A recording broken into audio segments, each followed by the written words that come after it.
Installés dans le mur à gauche de Saint-Martin-de-Seignan, les ESAT landais sont venus présenter au grand public, mais aussi et surtout aux entreprises locales, leur activité et les compétences de leurs usagers.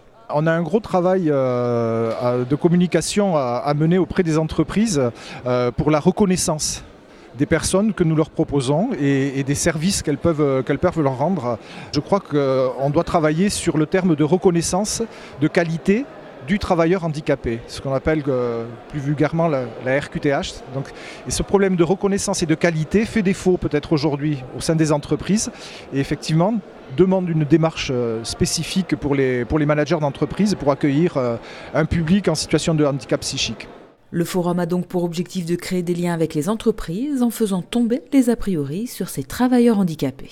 Les a priori qui sont que le handicapé a certaines compétences mais pas d'autres, etc. On serait très surpris de pouvoir lister, je dirais, le mot n'est pas très joli, mais lister entre guillemets toutes ces possibilités, toutes ces compétences qu'on peut développer aujourd'hui dans les ESAT.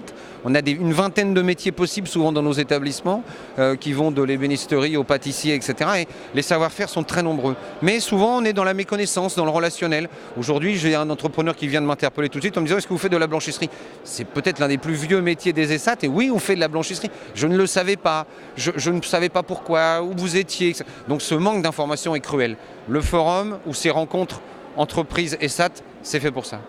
En fonction de leurs capacités, les usagers de ces établissements ont différents parcours professionnels qui ont été présentés lors des tables rondes. La première thématique tournera autour de la sous-traitance. Il est évident qu'aujourd'hui, certaines personnes ne peuvent que travailler manuellement sur des situations, des positions assises. Donc là, on travaille sur du conditionnement, sur tout type de sous-traitance. La deuxième thématique, elle sera placée autour des prestations de services et des partenariats avec les entreprises. Et le dernier sujet abordé, ce sera bien sûr, en fonction des compétences de nos travailleurs handicapés, la mise à disposition à l'entreprise, parce qu'ils ont de réelles capacités, voire une intégration dans ces mêmes entreprises.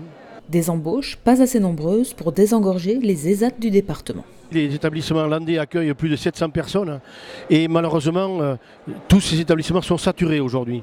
Et de manière à ce qu'il y ait un petit peu un transfert de personnes, de jeunes qui pourraient intégrer nos établissements, il faut qu'avant tout, on puisse être en mesure de faire sortir nos meilleurs éléments vers ce milieu ordinaire.